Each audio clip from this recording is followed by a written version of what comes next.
Welcome everybody to the second, what should we call it, event, installment, episode in the series Distances Are Keeping, hosted for Green College at UBC by our inaugural Meredith and Peter Quartermain poet in residence, Margaret Christakos.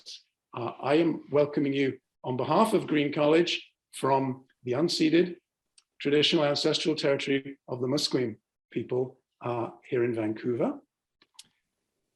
And it's good to see some of the company that was gathered for the first of the installments in Distance as a Keeping, where we were kept, I think it's fair to say, at a very intimate distance for that hour or so. And it was a wonderful time. Yes. Margaret has two more guests this evening, and now that we're all in the room, I'm delighted to ask her to introduce them and to begin the keeping. Great, thanks, Mark. And hello to everyone joining. It's lovely to have you here for this second event in the Distance as a Keeping series. It's not quite on Netflix yet, but I'm sure it will be soon. Tonight, our encounter is called Astonishing Structures of Long Time and features two very special guests, Dianne Chisholm and our Kolewe, whom I will introduce in a moment.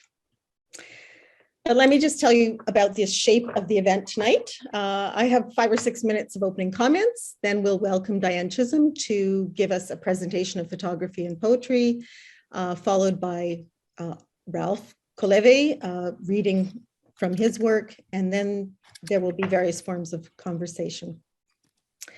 Now, this is kind of a hard event because when you put the word astonishing in the title, that's a lot to live up to. And long time, what do we mean? Times slowness, times limitless depths, times fabric, or all of the above. Pandemic time is surely some of the longest time many of us have lived. Days can be long, hours can be long, microseconds can be long when you want something.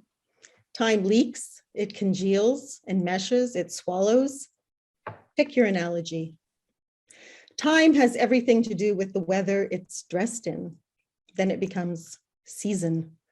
Seasons either fit with what we expect of them or don't. More and more, they don't. Climate is tanking due to global weather entropy brought on by industrialization, greed, capitalism, our irresponsibility. So this evening, I thought we might start with each of us considering the weather you are inhabiting right now in your own time zone, in your own placedness. How much is this estimate based upon what can be seen beyond architecture that keeps weather away from you? How much does it include thoughts of how the weather affects other humans and other non-human beings? The pigeons, for example, are very, very interested in my rental balcony.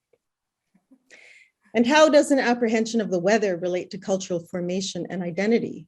Is the weather an object to be controlled, as my culture frames it? For example, I'm not sure that I can say that I respect the weather, even though I was brought up to love the natural landscape and waterways of northeastern Ontario, the starry nights, the velvet swims, the dark storms. I have never thought of the weather as a subjectivity. It seems more a series of actions that I react to, not a consciousness with memory and history.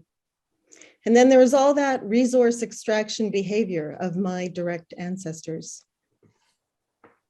How much of being in the weather of the past and the present is a circling into the future based upon the experience we've had in the past? All three seem tethered together as if sculpted by something like gravitational waves. Did I just think of that? At the same time, all three seem like shards of the same vessel, shards and the vessel at the same time. Did I just think of that? As one of my favorite long poem poets, Betsy Warland, has written, open is broken, broken can be open, right? How can we keep brokenness as openness? When summoning up this second distance as a keeping evening, I was drawn to bring together these two quite different writers, makers, thinkers. Dianne Chisholm operates an embodied geographical extreme practice of photography in stunning presence makings that deeply think about land, land use, landscape, colonization, species and culture, and much more. Our Kolewe's The Absence of Zero is a mountainous poetic structure over which he locates and unlocates and interrupts a marvelous evocative meditation on time and physics, aloneness and ongoingness, all of which is threaded through counting procedures from the mathematics of general relativity and quantum mechanics, as well as interacting with classical literary notions of time and space. All of this sounds pretty cool, right? Just hang on a few more minutes and you'll get there. I wanted to just make a few comments about my own practice. I've been writing poetry for, I think, what anyone would call a long time, 40 years, exploring the quotidian, the maternal, the domestic, the entropic, elements I know intimately. And while I'm in virtual residence here, I'm thinking about compositional structure a lot, rearranging out of more of my lyric habits, clawing at new realms of reference. My poems, though, are coming out as sketches, drawings, photo collages deployed on social media, performance pieces leaning into mutual listening and polyvocality. This all feels congruent with the inclusive multidirectionality of the Canadian long poem tradition, in particular that of B.P. Nichol. I've been thinking about how being a non-expert opens one up to new fields of research, which in turn describe the world with different information. Creative poesis expands with encountering the potentialities of complex structures. It brings recognition of new materialities and language for it. For example, in the structures of earthly climate regions, let's say of the Arctic's icescape, mountainscape, and in the interstellar spacescapes, now described by microstructural quantum physics in astonishing ways. The sheer scope of information and description that arises from vocabularies of such complex structures animates capacity to think our interrelationships with world in new terms. Historically, with settlers, though, imaginary and perceptual access to these placescapes can become a voyeuristic expedition only. Seems to leave out bodies, cultural subjectivity, sovereignty, the senses. A decolonial awareness of being placed, being located in a way that continually remembers the partiality of one's vantage seems crucial. At the heart of colonialism's violence, the assumption of entering new places as if they're not already cared for and in relationship with prior inhabitants. The long poem may be thought of as a project that requires a certain amount of shutting out the world to make it, if we think of a particular Western European construction of the poet as being a solitary figure isolated in reverie, in self-reflection, caring about their own intensities. But it can also be a form that expresses unbounded appetite, which is arguably worse. This relates to this, relates to this, becomes a frenetic enumerative gathering, a maximalist vantage that expresses itself as a kind of consumption frenzy. That's distance without a keeping of empathy, consumption without listening outwardly, recognizing prior context, and finding frames that shape attention to keep the poem in the context of other texts, theories, and worldviews. The use of constraints in procedural poetry can shape the lyric poem's form, and tonight we'll see a beautiful example of how. So let's also say that the long time of poem building is because you are making slowly, and the contours of what you are making seem like random smears in a distant sky. It's interesting to have a concept of texts and bodies as tethered in orbital relations, circling forward and back in the curvatures formed by each other. Helpful to consider how gravitational lensing skews the view on black holes, how deep space telescopes must record a picture from many aggregated angles to even begin to describe the focal object. Distance as a keeping aware that the optics are always incomplete. Tonight, I'm thinking about long time as the long poem that listens to many prior voices and texts, and the circling practice of respectful visiting and revisiting, gradually making long context, longer memory, and some relationship of belonging. Perhaps there's always an aperture as basic as attention and perception that situates the self in mutual relationship with the other. Then it is a matter of what procedures will shape the interaction next. Well, I've been talking for perhaps too long a time. Minutes are so precious in Zoom time. But thanks for listening, and thanks for letting me bring what I'm thinking through and working through as poet in residence to these evenings. Now I'll introduce my first guest. Dianne Chisholm practices a nomadic land-based form of photography with an eye to cultivating what Inuit revere as Silan Tunik, climate wisdom. She frames images with lyrical prose to draw out and reflect upon immanent poetics of placemaking, unmaking, and to score the myriad undercurrents of inhabitable change. A professor emeritus of English literature, she lives in Edmonton right now, and also Canmore. A summer off-road downriver and afoot in the subarctic Canada, and revisits East Greenland whenever possible. She has a wonderful website at diannechisholm.space. You can note that for later. But for now, please help me welcome Dianne Chisholm. Well, thank you, Margaret. Hi, everybody. Hi, Mark. Hi, Margaret again. Thanks for organizing this series of Zoom encounters and for bringing Ralph and I together this evening. Hi, Ralph.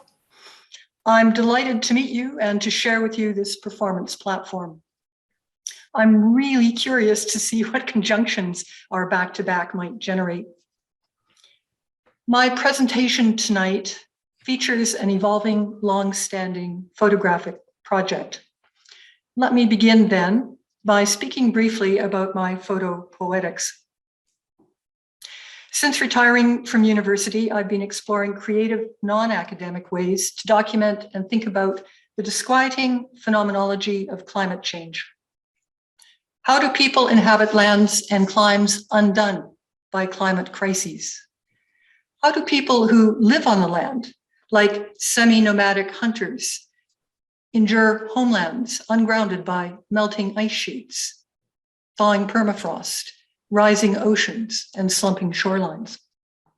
For 8 years now, I've been traveling across and photographing some of the most affected climate change territories in Arctic Canada, Norway, Iceland, and Greenland. To make visible global warming's volatile and various Arctic fronts, I use an array of compositional strategies. One prime strategy is to assemble different Arctic landscapes in a non-narrative constellation of striking climatic contrasts. Another is to compose photographic series that track the practices of everyday life on the land over the course of one season in one particular territory of climate change. Each of these strategies works to capture climate change as lived time in extreme space. My Arctic Circlings constellation draws on Walter Benjamin's montage method of juxtaposing photographic images to illuminate hidden contradictions. But where Benjamin constellates the collision of fantasy and reality in the wake of industrial revolution, I constellate the clashing and emerging ecological differences between regional Arctic fronts. Arctic Circling's 12 photo galleries capture a range of circumpolar landscapes, and each gallery is framed by a prose poem to underscore sensations of atmospheric immersion and exposure. Here then is a micro constellation of 5 galleries. That's 5 galleries of the 12 galleries. And at this stage, I recommend viewers switch to full screen, standard view.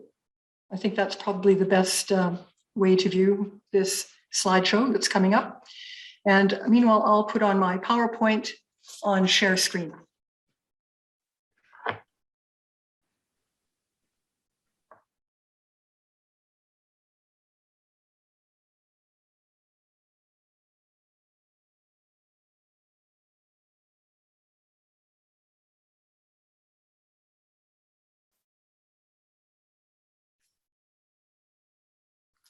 Okay, everyone should be seeing Arctic circlings, a micro constellation, full screen, standard view. Does it look good? Any questions? Margaret, set. Okay. All right. Here goes. Look, listen, and walk your mind into the landscape as I show and tell. Dreaming, Summersuk, East Greenland. Do we dream Arctic landscapes, or do they dream us? Saturated with ice, they play illuminating tricks, turn travelers into seers. We enter their frame of vision to navigate, hunt, and think.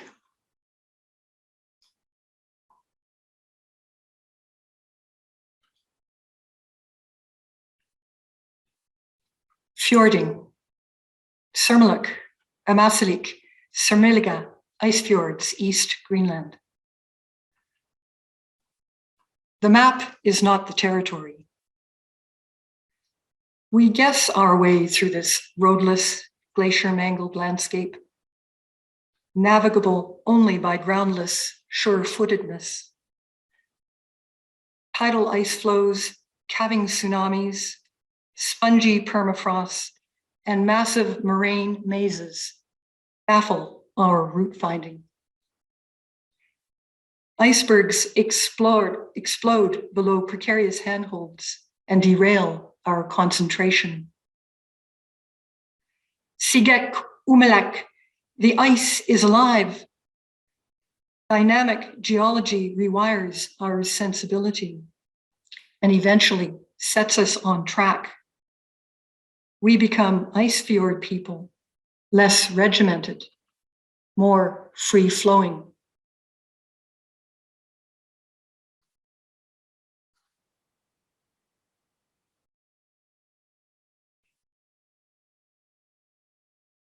Fathoming, Mackenzie Delta, Northwest Territories. We're driving the Mackenzie River's frozen East Channel in our shoddy two-wheeler van as well-rigged heavy haulers zoom by. The ice road is an engineering marvel, open to all. Whatever they're operating, people take to it naturally, this driving on ice. We hope to reach Tuck before the road melts much more. Just around the bend is spring, the ice road's final season.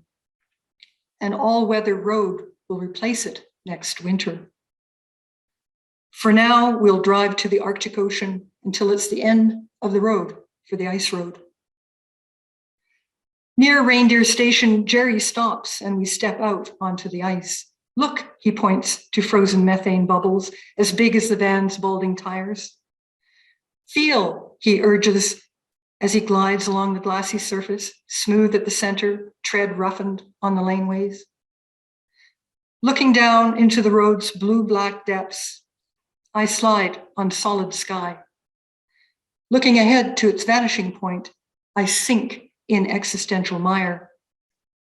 As far as the eye can see, there are bubbles, ready to burst forth their gassy exhalations with the delta's billion other fine permafrost pockets.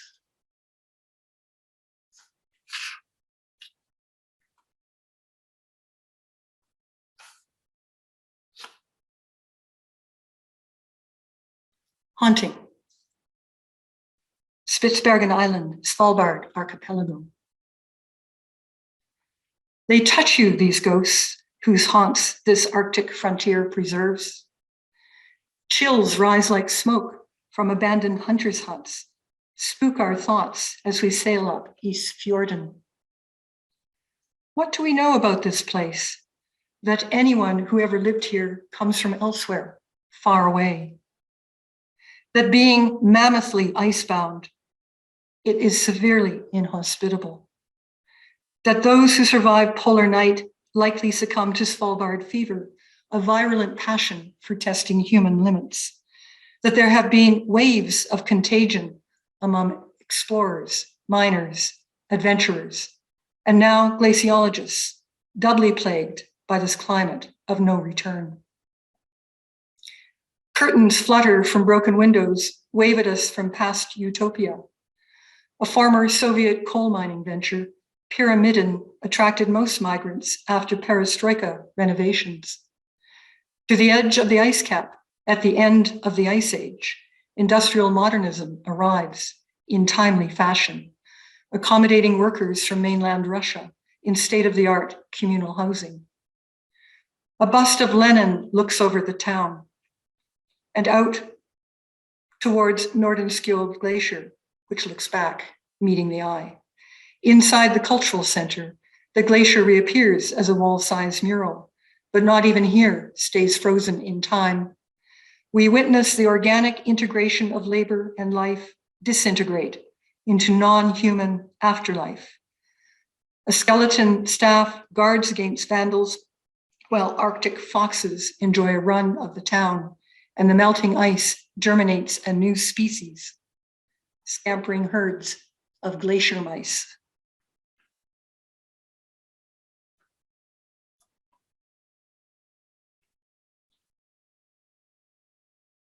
Desertifying. Aichu, Slim's River, Yukon. Where's the river? We shout into the dust storm that engulfs us as we drive the bridge over the bone-dry, silt-caked glacial floodplain. Wardens at Sheep Mountain Station explain how meltwaters from a rapidly receding Kaskawolsh Glacier changed course almost overnight. Instead of flowing into Kluane Lake and north into the Bering Sea, they turned south to the Kaskawolsh River and the Gulf of Alaska, leaving a desert in their wake.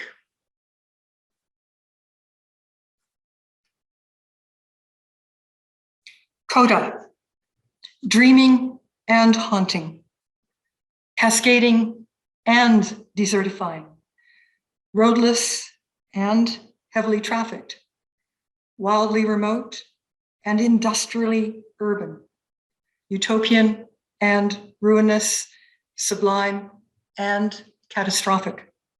This virtual Arctic constellates the many and contradictory landscapes of extreme climate change.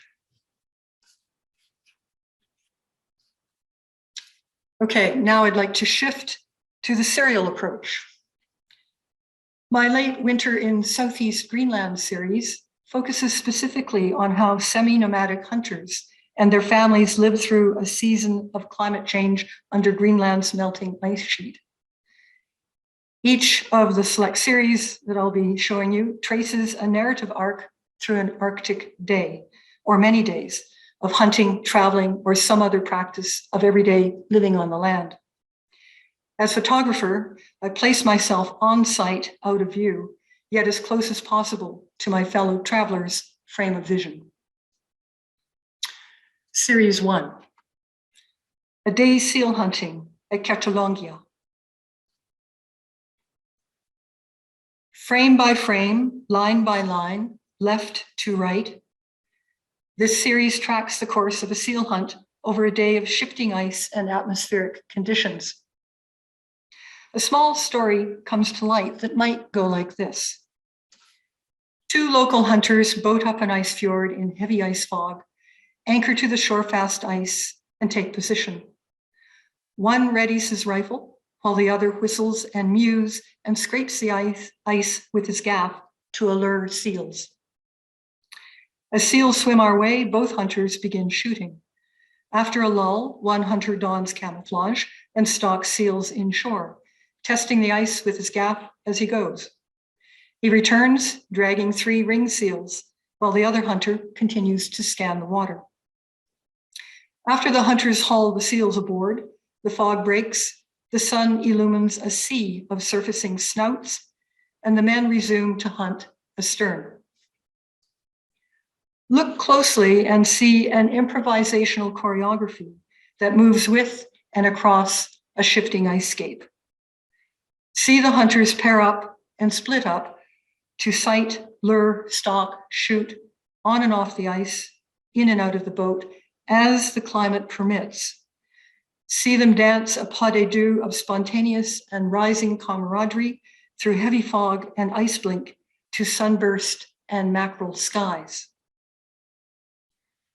Look again and see not only a day's successful hunting, but also, miraculously, a day's successful weathering of climate change. Here, where the North Atlantic meets the Greenland ice sheet in an ice fjord that harbors a dozen massive terminal glaciers, climate behaves like weather. Sea ice, shore-fast ice, glacial ice no longer freeze and thaw with the seasons, but move with constantly shifting winds and seas. Meteoric volatility has so intensified that hunters risk hunting on the ice fjord less and less, even though non-pelagic seal populations remain abundant. Today has been a good day. 15 seals bagged, and the weather remains navigable for now.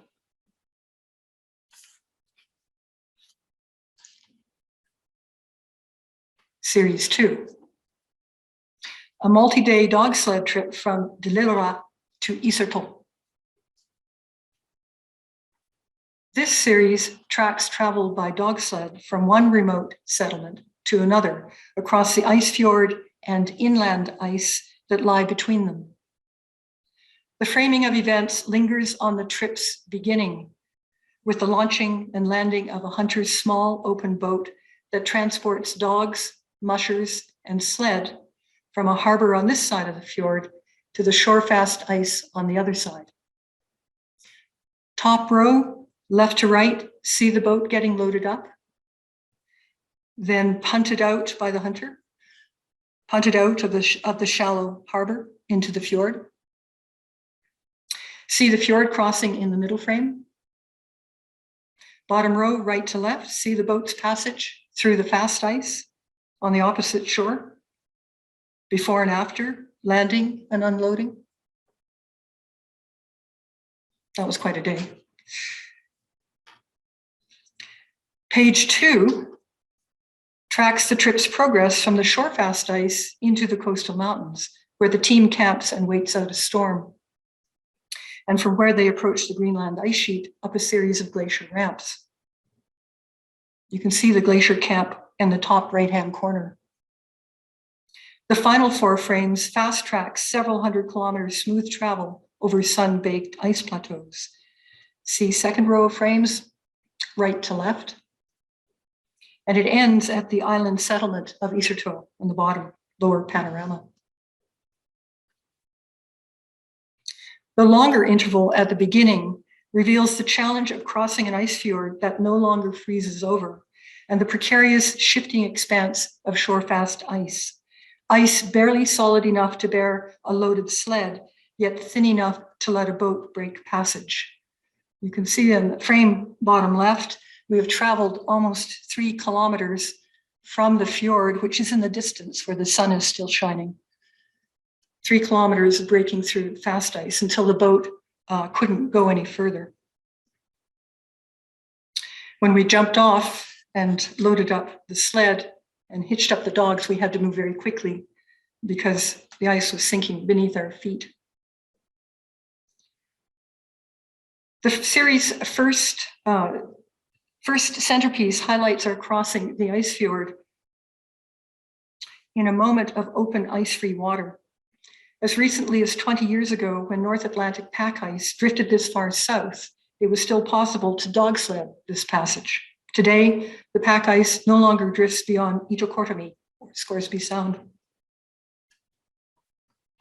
The second centerpiece highlights a backwards glance at the Greenland ice sheet we drove the dogs nonstop across for fear of being caught in a pitarack, a cold katabatic wind that typically clocks in at 180 to 280 kilometers an hour, and that has become an intensifying hazard of traveling in Southeast Greenland. The middle frame there is looking back up the ice cap. You can see the dog prints and one of the green treads running behind. Frame by frame, scene by scene, this series sees how traditional travel moves intimately through the space of daily climactic turbulence with weathery readiness, or silatunic, climate wisdom.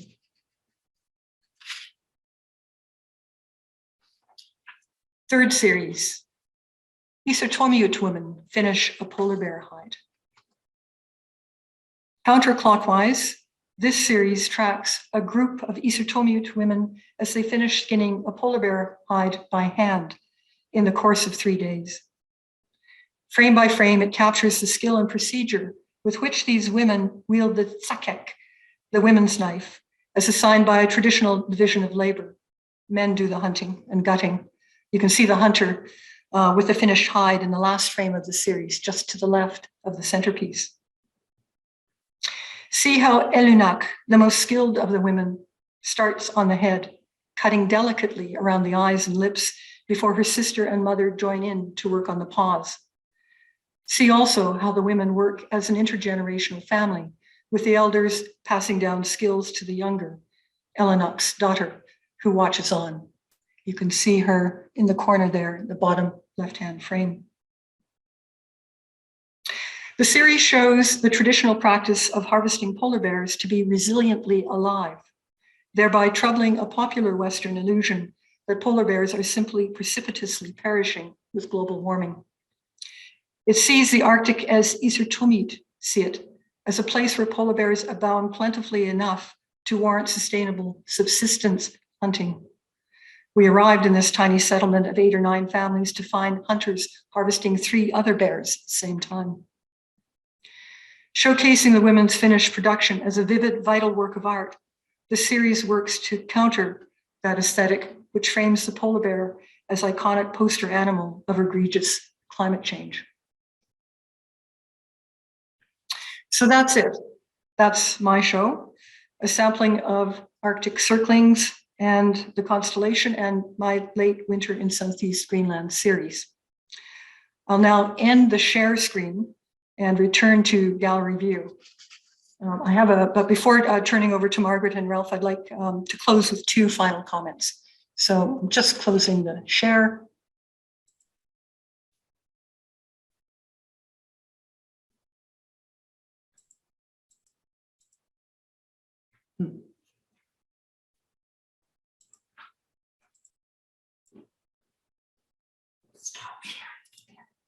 There, okay. Final comments. There's more to making these series than meets the eye. Behind the scenes, I've been making acquaintances and cultivating friendships with local inhabitants, listening to their stories and acquiring rudimentary language and land skills. Much of my getting to know Southeast Greenland has taken place post-travel, especially during this pandemic. I keep connected over social media, share images and reflections, and use Greenlandic insights and perspectives to reframe my Arctic vision. Travel stops, time passes, yet this enduring connection makes intimate the distance between here and then and now. Distance as a keeping is at work.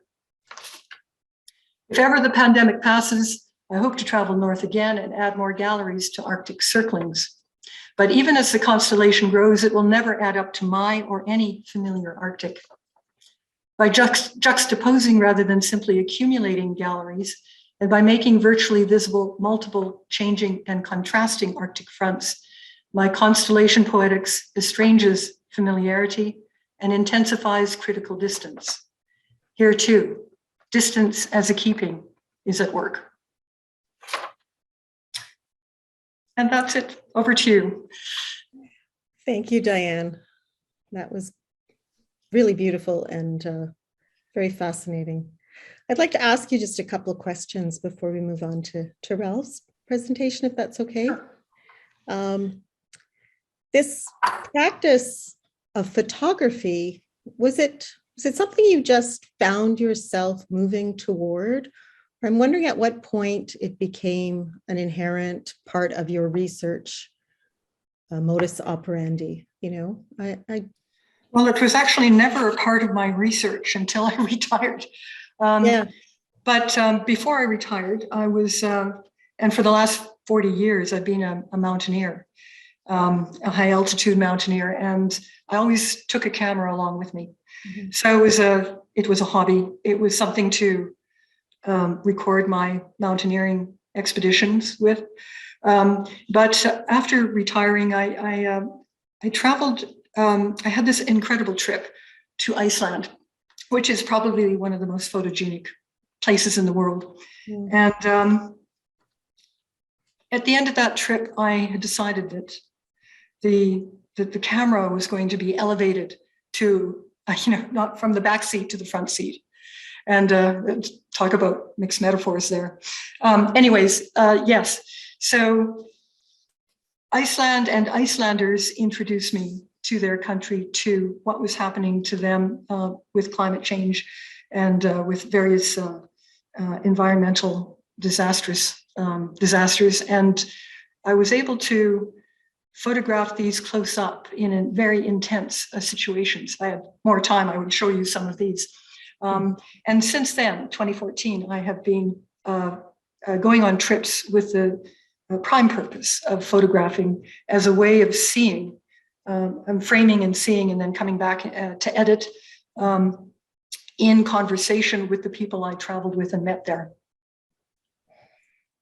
Have you ever done any field recording that involves sound or? Yes, I'm practicing that. I actually took a field recorder with me on the winter in East Greenland trip.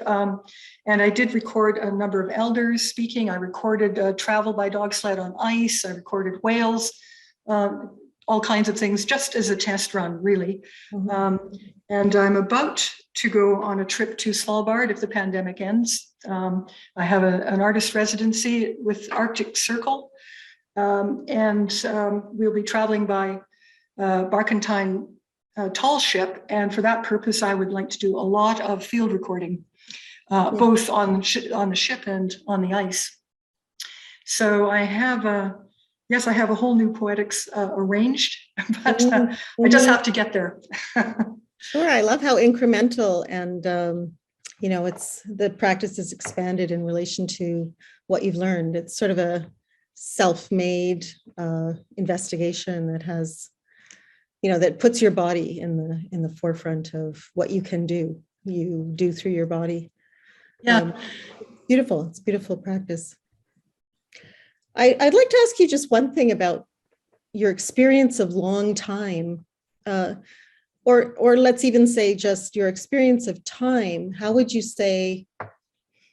Could I ask you to characterize how you've experienced time when you're on the excursions that you're on, and how? Well, time. Yes, I'd love to do that. Time when you're out, certainly solo, but I found that in company it's similar. That time out in East Greenland, in particular, not so much on an ice road in a shoddy van, but definitely out in East Greenland, where the landscape is so massive, and it's totally roadless, and the turbulence of climate weather is ongoing, constantly, wildly ongoing.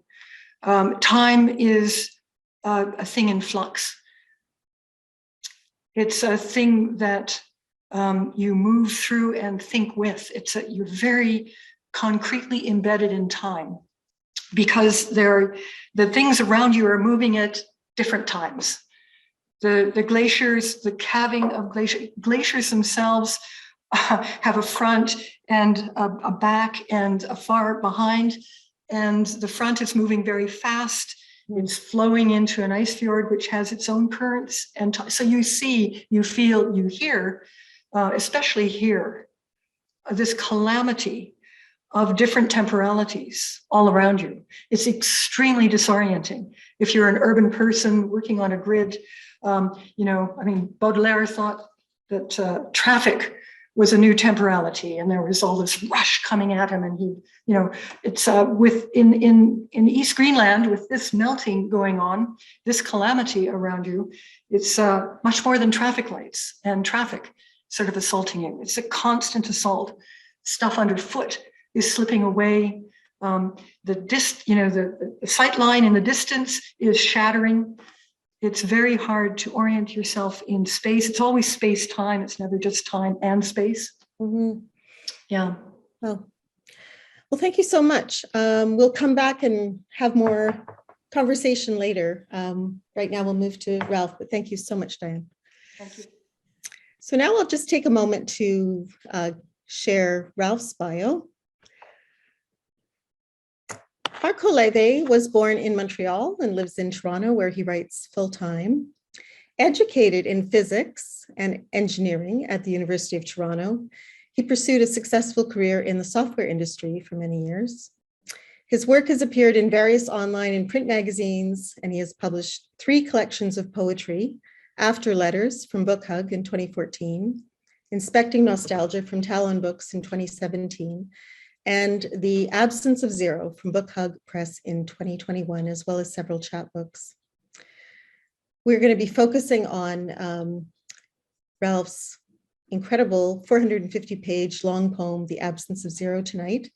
And I think at first we'll have some comments from Ralph about the structure, and then a really nice reading, a sort of voluble reading from the text that at least will give a sense of the scale of this work. So welcome, Ralph. Thank you, Margaret. And just turn my timer on here so that I don't go on for too much time. It's always a danger with this piece of work. Yeah. Thank you, Margaret, so much for inviting me, and thank you to everyone at Green College for making this possible. And thank you, Diane, for that incredible opportunity to share some of what you've seen and experienced. I'm in awe of what you've done there. I'm going to be reading from The Absence of Zero, which is a very long book. So our focus today is on long time and how distance keeps time, maybe a way to put it. Sadly, I'm not going to read the whole book, but I will read one section of it. This book is a lot of bits and pieces. It's a lot of fragments. It's structured as a set of 16-line poems, or 16-line segments. The whole thing is a single poem, so I shouldn't refer to the individual pieces as poems. 16-line segments, so four-line pieces. I call them quartets. So each segment consists of 4 quartets, which you may have heard as the title of another much more famous poem, which has a significant influence on this. The overall structure of the poem, there are 256 of these 16-line poems, and they're built, and the pieces recur in a pattern that comes from a mathematical object that's important in general relativity. And I noticed that someone else at Green College was giving a talk on general relativity not too long ago. Unfortunately, I couldn't sit in on that. Maybe some of the people in the audience did, so in which case you're well prepared. I'm not going to go through the way the poem reflects the math and reflects the symmetries in the math and all that, because that kind of gives you a very abstract view of what's going on in the text. And the text is, although it's in places quite abstract, it does have a pretty effective hook. So it's a look at, if we take away the physics and the constraint games and all of that, which are important. I don't want to minimize that. But if we take those away, what's left is a kind of meditation on how time broke in the midst of the 20th century, and how the 20th century broke. So that's the orientation here. Now, the book is very Eurocentric. It's looking at how the 20th century broke in a Eurocentric context. And because it's looking at the center of the 20th century, it doesn't really consider things that we've become aware of since then. So not much reference to climate change in this book. That's another book that's already in the way, in the works. But I won't talk about that. One of the chapbooks that came out a few years ago was an extract from that. Anyway, so I'm going to read from one section of The Absence of Zero. I'm going to read 1/16 of it. And before you get the idea that the thing is totally structured by these 16-line regular pieces, I have to tell you that those regular pieces are interrupted many times. They're interrupted 34 times, to be precise. And those interruptions reflect the fact that although general relativity is a pretty good description of the universe, as far as we can tell, it's not complete. We know it's not complete because it doesn't take into account quantum mechanics. So I wanted to bring that into the work in some way as well. And there are various random things happening that perhaps reflect some of the ideas from quantum mechanics as well. But here I am going on about the mathiness of it in some ways, or the sciencey parts. But as I said, the book itself is very much an affective work, I think. Anyway, okay.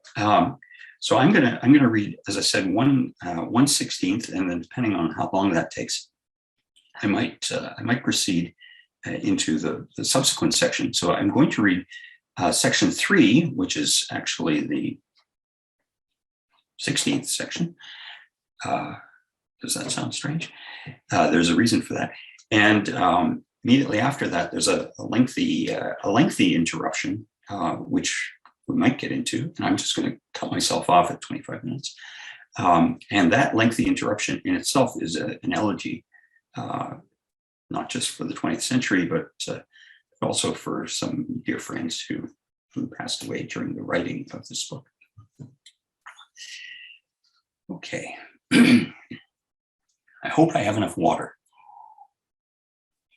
to get us through this. And if I interrupt myself again, or for the 16th time, in the quiet of the rain, washing ash into gutters, gray stone quiet, small brittle thoughts returning to the mother tongue remains in all the outrage, still another place, another time, lost. These things. Same in the limit as it goes to infinity, the background changes. Cat on the piano, empty coffee cup, unremembered the detail edge past cutting. Poor paint on all those pages. Go for a walk around the block. Sans brilliant vision in sunlight morning. What you want is explanation, and at some time or point, infinite, but another sense. The wind takes them and the rain, the long century broken into sentences, or just broken. A digression is in order. Still down your tools, compass, square, green mechanical shadows may not be leaves. Loss every day, snow melting in your palm. A snowball thrown into the Grand Canyon by an 8-year-old, way down, always looks different. The topological fixed point theorem. Numbers, arrival, a place, a real place, a site of thought. The precarity of rubble without rhythm or self-similarity, places in the forest where bones surface 50 years after the crime. Not here. Maybe a zipper pull, a rivet, the gold nib of a fountain pen, ink scaled. Maybe an excess, maybe better to say it no more, to say a matter of hearsay, scattered documents, its own history, convenient forgetting and unasked for, briefly, and just a page with its mechanisms and adornments left over from coherent causal days, patterned and directed. The detail of the pattern is movement, not unlike breathing. That's past. Ink. 6:31 p.m., partly cloudy. Time falls away or falls anyway, geodesic, neither existent nor non-existent. What is unknown, details leaving a general melancholia like sunlight or prose, redemption, war, loss.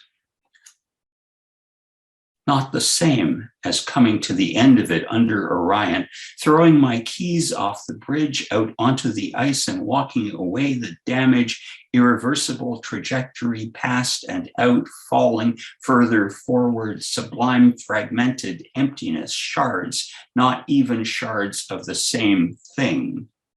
Rewritten from memory, beginning the apple tree, the tree on Crawford I see from my window.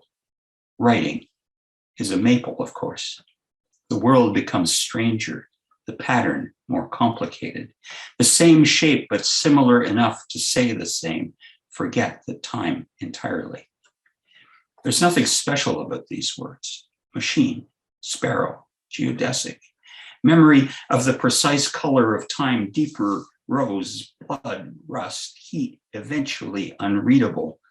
1:28 p.m. Light snow for the hour and quiet, starlight falling into a well, becoming violet with falling. Snow fills the air this way, then that way, and the way up is the way down always looks different. As the falling clock slows, we know incrementally less and less. Let's say the frame shrinks around the clock to an effective point, lost information that will survive the fall into infinitely compressed light. Unacknowledged experience, unspoken for, resists narrative to leave breathing in and breathing out. 3:50 p.m. Sunset at 4:51 p.m., overcast for the next hour, and rain this evening, full moon above the clouds.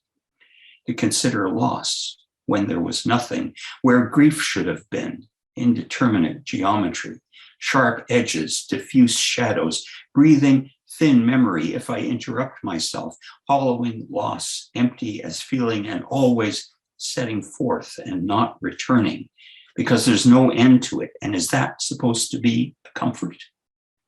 There was a kingfisher, that's all. Or say that the end precedes the beginning, home after a long day to feed the cat like Philip Marlowe, neither a philosopher nor a war correspondent, comfortable in my 6th decade, qualifying everything though.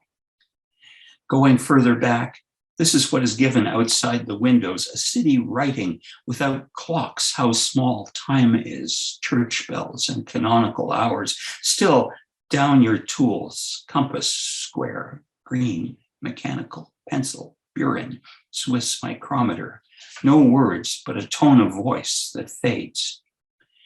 Forgetting now and totally inattentive to it, or say so, is this self-deception, modernism, tangle, complication, delight, entrance, a glass staircase and granite cut, incision, one voice or many, one then many, and many then one, and singing, whispered, overheard, argument or conspiracy, perhaps endearments, seduction, lacework of quotation, another notebook, 2:16 p.m., overcast.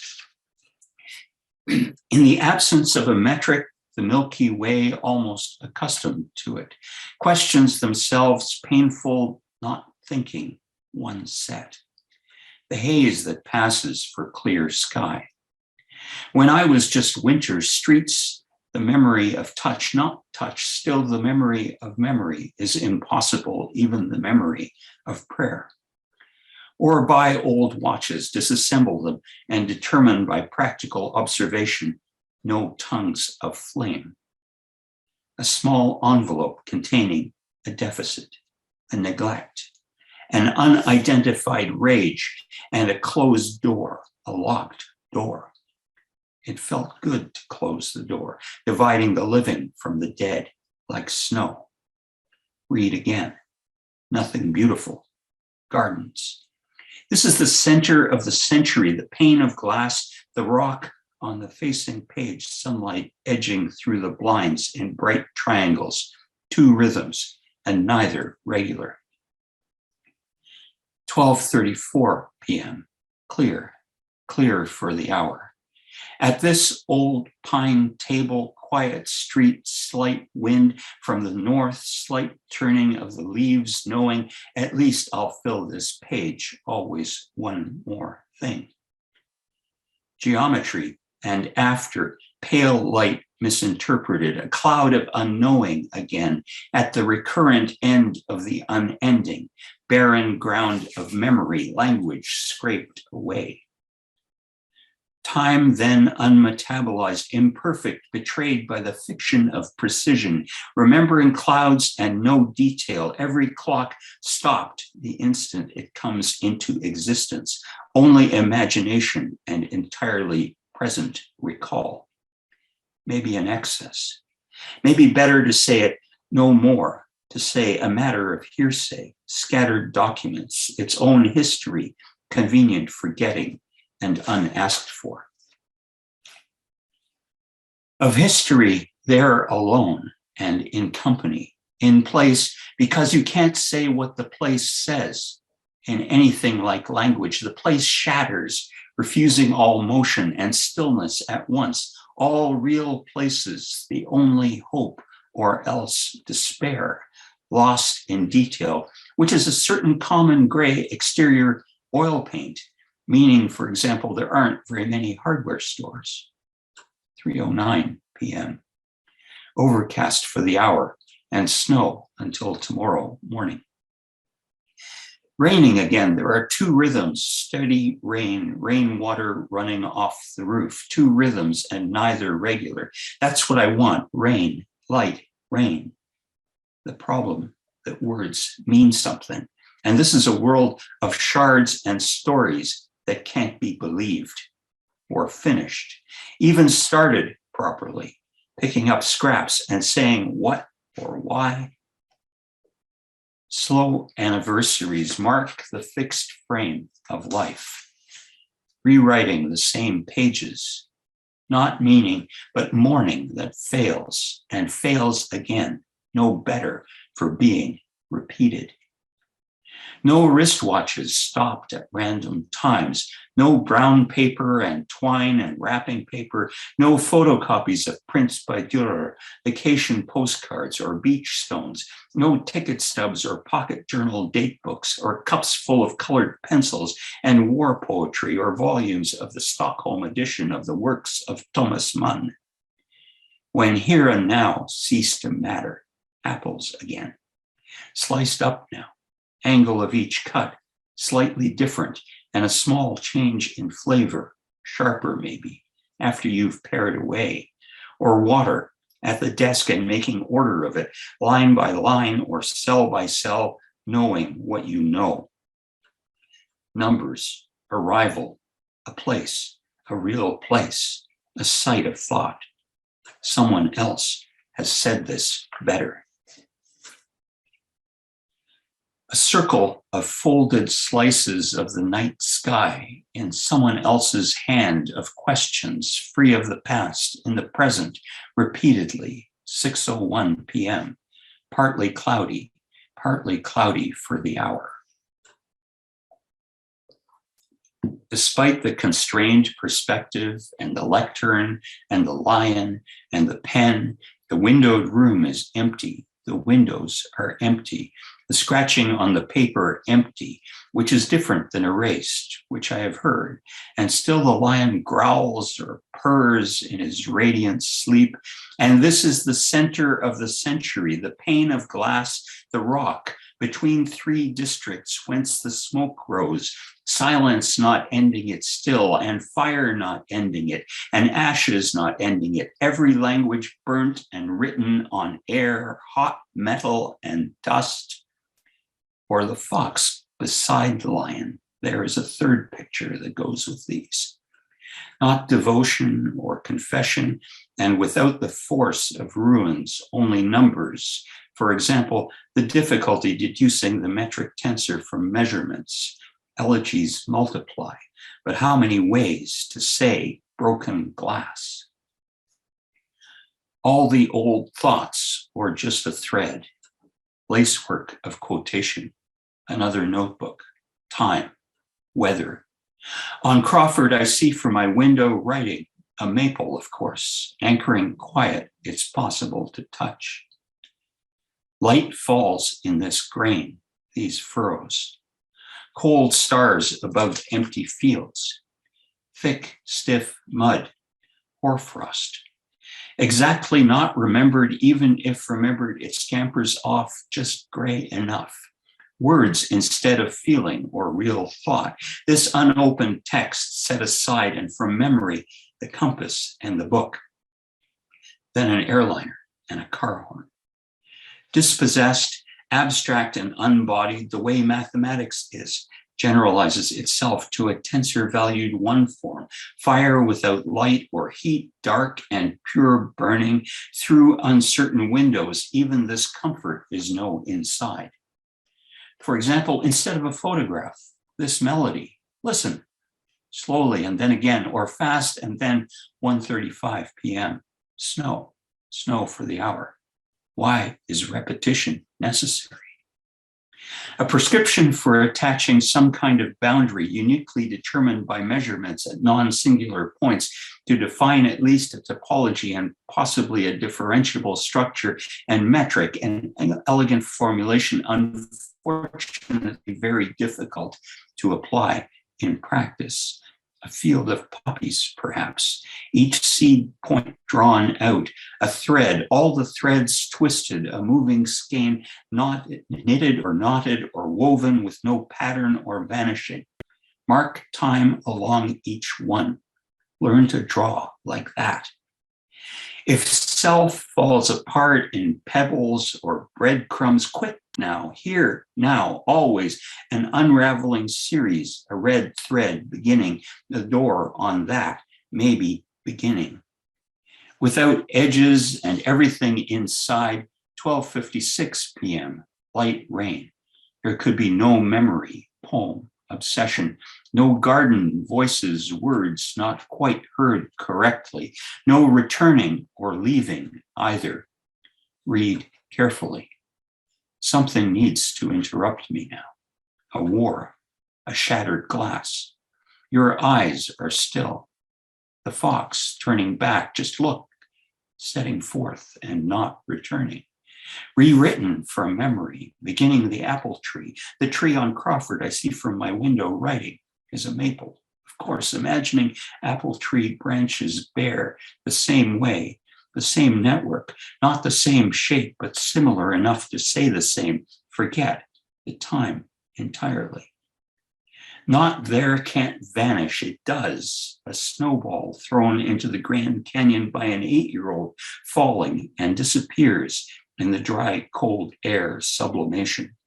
Incredible color. Revision stalls and interwoven tangles, like morning glories, that celestial blue, leaning towards glorious luminary night and our early evening city, the only hope or else despair. This happened, then this happened. The clock counting frame by frame, flattening event and memory, error for the first time without time. Remember, a small dog barking at the garbage collectors, the cat sleeping on the piano again, sun through the blinds, 12:41 p.m., partly cloudy for the hour. All this, every object, field, connected to a past, reaching out to futures, all the sinews between them bunched here, obviously, stop. falling, because falling is so complex, it's simple.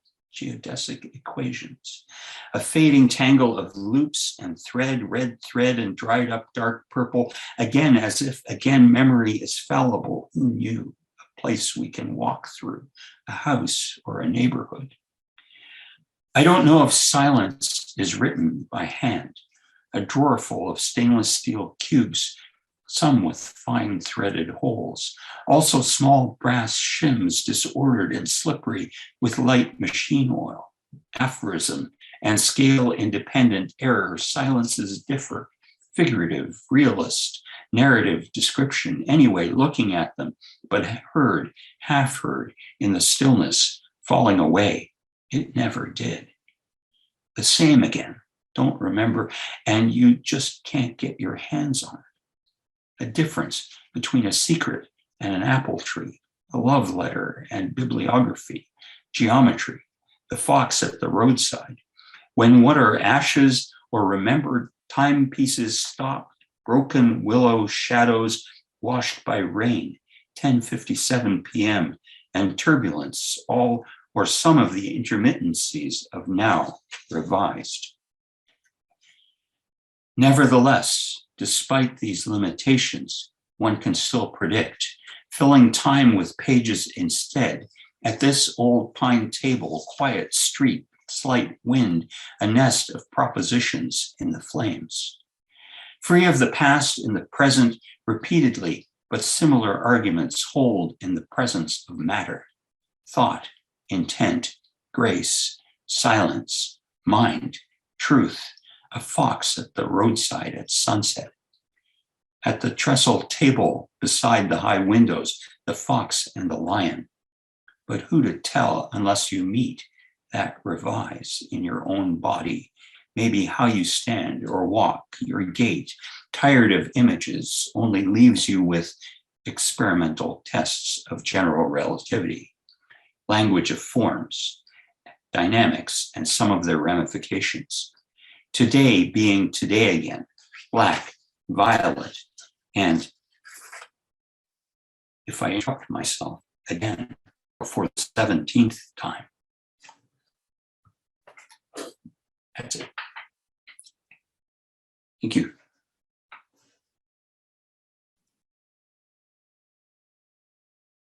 I ran out of time, 25 minutes and 43 seconds, so I went over.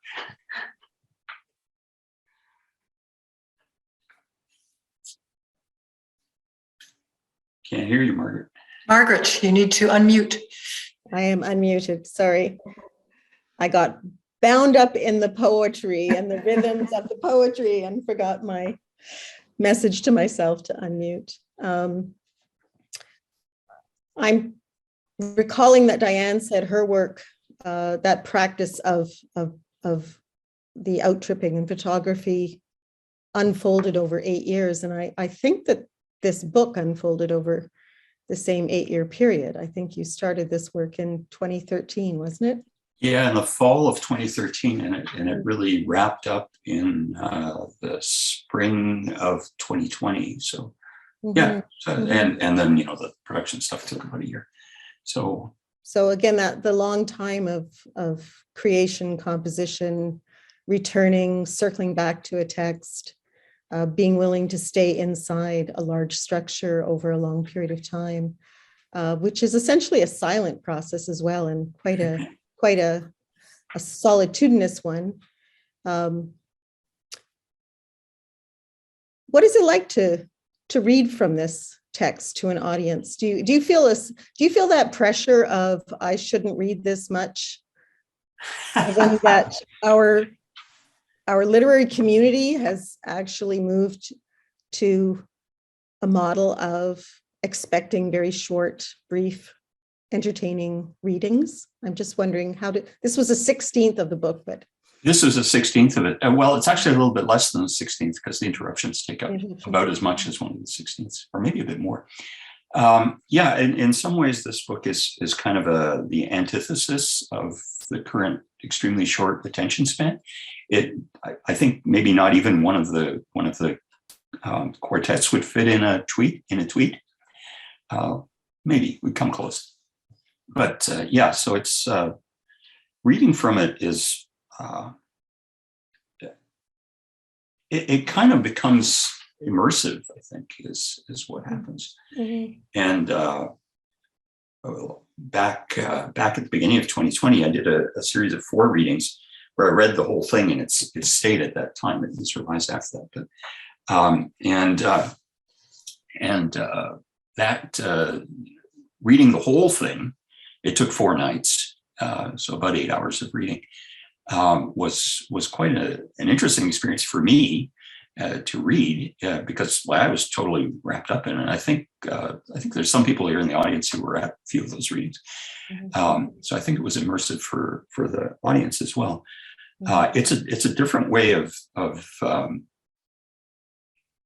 experiencing poetry, and one of the things that happens, and you get a little bit of that in that 1/16, like things recur.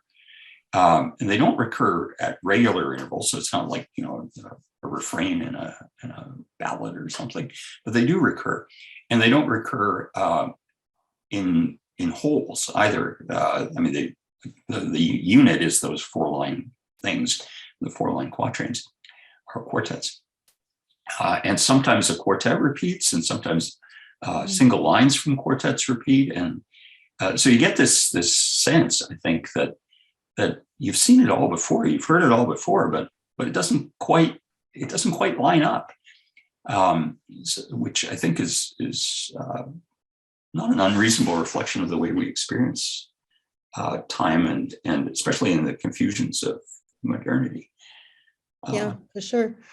I'm also wondering about, the way in which most of this text seems to have been written in your habitat, in an indoor space that looks out onto what is essentially the metropolis, but the sound environment becomes contained as if you are really apart from that metropolis.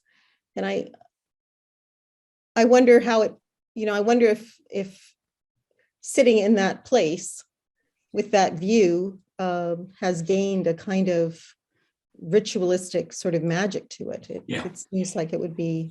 Yeah, very much so. I mean, the place where it was written is right here where I'm sitting right now, and the windows that are here are the ones that look out towards that big old 120-odd-year-old maple tree on Crawford.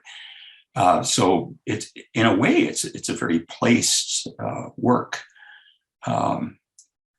although it kind of takes in the whole universe in some ways. So a lot of distance is kept in this place. Mm-hmm. And the Rose, cat, I noticed, has a question. Joining us. So. Yes. Hello, Charlotte.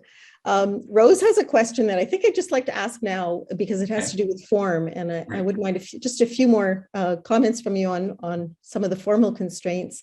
She says, can you speak to your use of specific times and weather reports? She loves how it works, but wonders how you thought about it. Can you say the time and weather thing occurs again and again.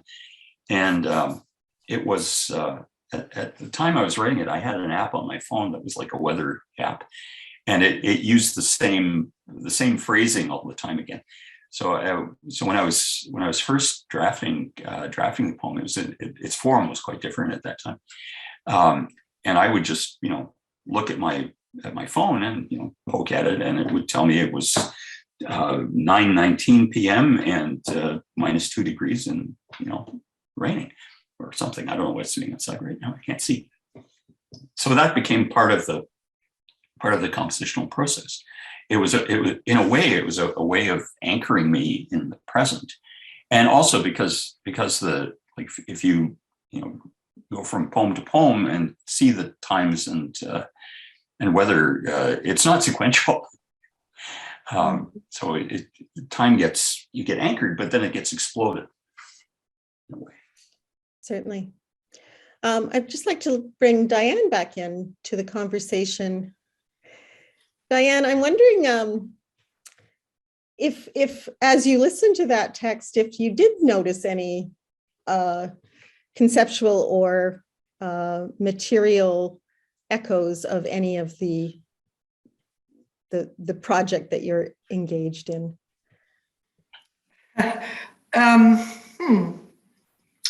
Well,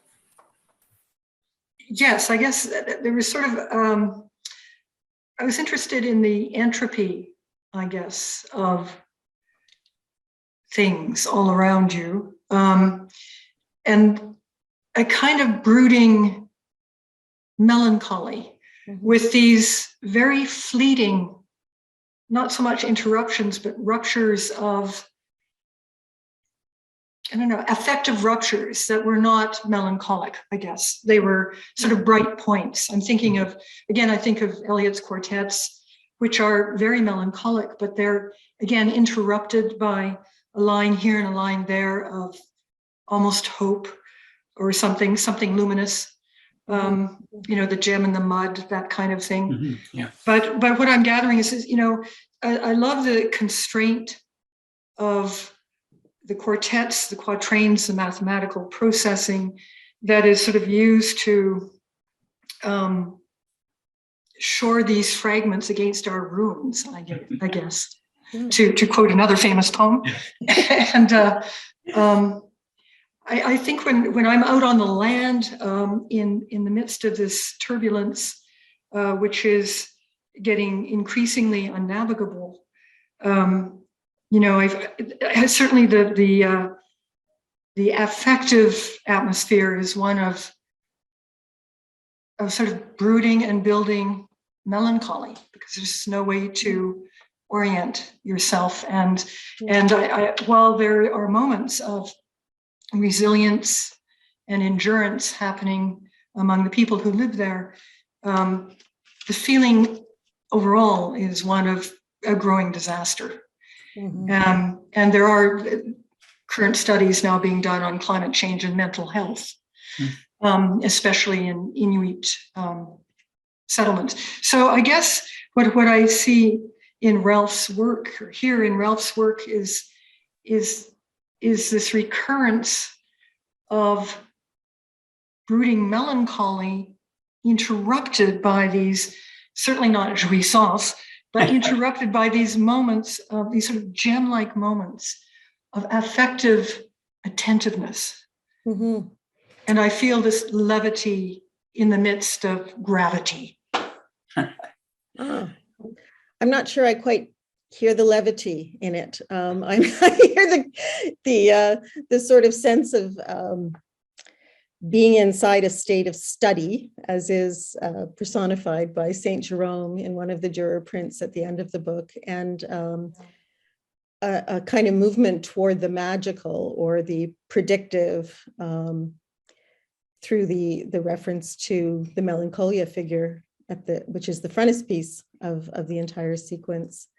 But there is something about solitude that is, it really breaks the heart to hear to what degree solitude asks us to find a multiplicity of voices from within. And I think what I find in terms of form is that the process of using found material and procedural constraints is that the narrator, the speaker, it becomes accompanied by all of these differently sourced other texts, and that there's a sense of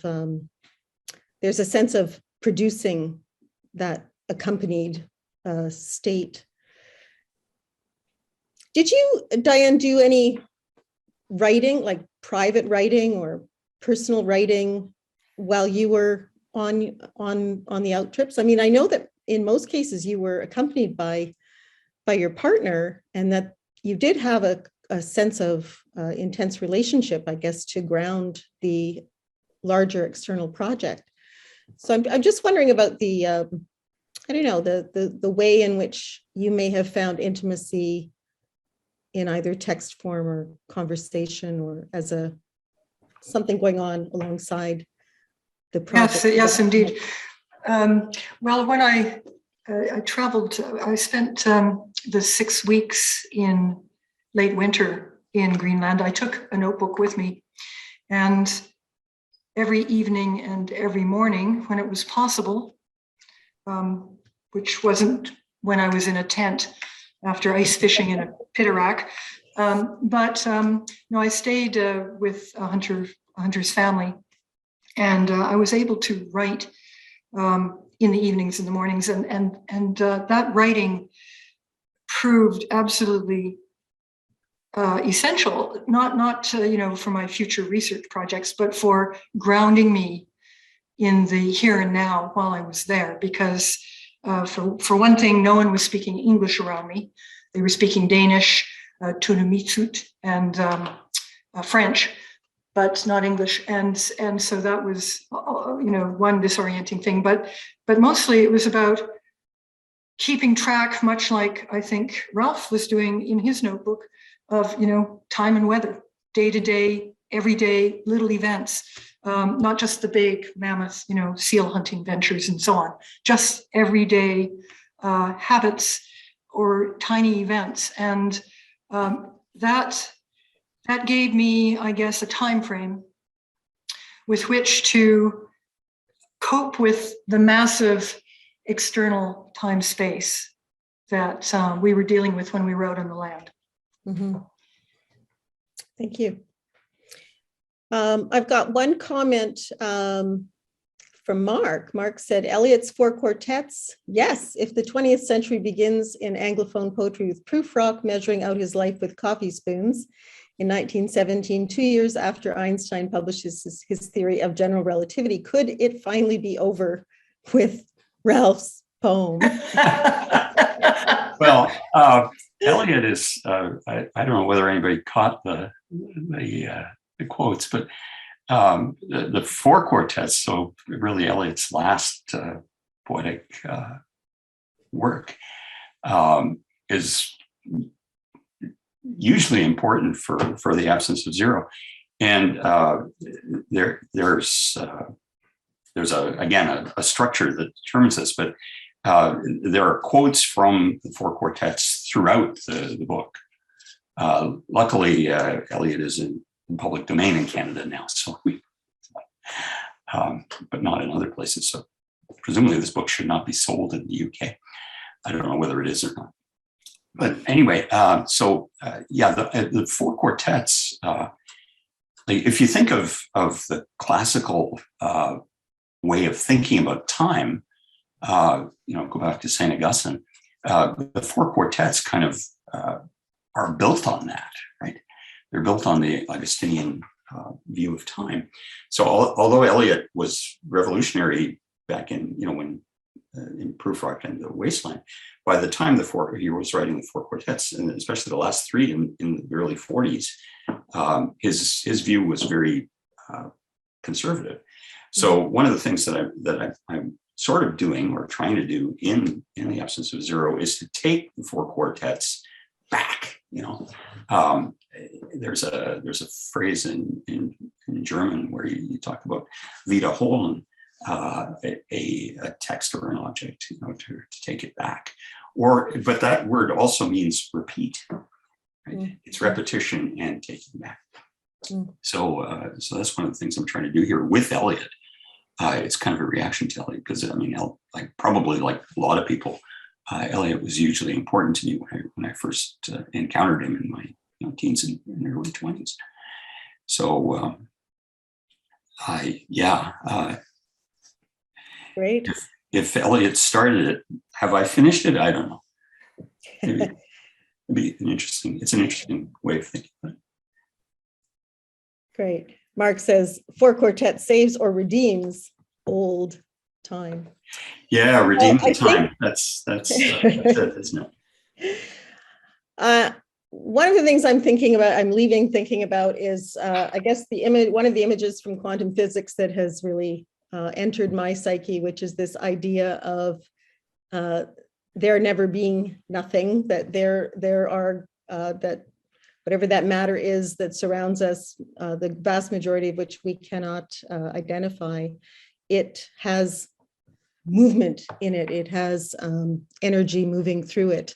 And certainly in the kind of sense of belonging that you've developed, Diane, to the Arctic environments you've been in, it seems like entering community or starting to produce a sense of belonging to various communities is that kind of connective matter that actually fuels reality in a, you know, in a way that involves the body, involves the senses, involves sound, and involves staying with daily life from dawn to dusk, through the night, and back into labor. A sense of being in a laboring place with others seems to be what really connects us. Would you say? Yeah, and the connectedness is also rhythmic. You know, there is, despite the kind of calamity and turbulence of the weather climate all around, there is in community a rhythm that that people follow to do their everyday living, and that is a way, again, of coping with that constant volatility. Well, and in a sense, the emergence of the lyric was, was a way of responding to catastrophe, calamity, the difficulties of life. You know, we find our ways, whether or not you believe in black holes, where everything boils down to a singularity that emits no energy. I think that something does come out the other side, and it is language, it is music, it is those rhythms that connect us. Well, I think that we're at the end of our time together. I want to thank you very much, Diane, and thank you, Ralph, for sharing this evening with us, and for the beautiful work that you've shared. This will be recorded and up online for others to have access to. And I can't wait to go to your website, Diane, and see a lot more of your work there and keep in touch with what you're doing. And Ralph, I think your book is available online through Book Hug Press, as well as at a bookstore near you. So I encourage everyone to go out and find this work and read it aloud. Yes. With a cat or a fox. Or not. And Margaret will be keeping house at Green College again on March the 24th. Who knows, maybe even in person, when her guests will be. When your guests will be, Margaret, I'll let you reel them off. Our guests will be Sonnet Labbé and Nicole Razia Fong, who are both poets doing very, very interesting work. We'll move into the realm of the epic, the feminist epic, the choral, and the way that overwriting can become a strategy of retaliation and resistance in relation to the patriarchy. Yeah, I think it'll be a really exciting evening. Sonnet will also share with us some of the songs. She's become much more involved as a singer-songwriter. And Nicole will bring us into a text that it is a libretto-esque. So we're hoping to be able to produce some kind of polyvocal performance of at least part of her text. So thanks for cueing that, Mark. And that's fantastic. Yeah. Thank you, Margaret. And thank you on behalf of everybody, Diane and Ralph. If I remember rightly, Diane, one of your specializations as a professor of English literature was literary modernism under one angle or another. Indeed, it was. Yes. So to be able to wrap up in 2022 now by, as it were, finally putting the wasteland to bed after 100 years is pretty gratifying for a number of English professors around here. And it was you who pointed out that resonance in Ralph's work that some of us were suspecting but didn't have the nerve to mention. It was you too who introduced Baudelaire and the traffic of modern life into the conversation. We could riff on this for a while, but it really is time everybody went for dinner or a drink or a walk around the block. Thank you all. Thank you for your company. Everybody else who was here, and do come again, please. Keep coming. Don't keep your distance from Margaret. That's right. All right. Thank you so much, everyone. Well said, Mark. Thank you. Thank you all.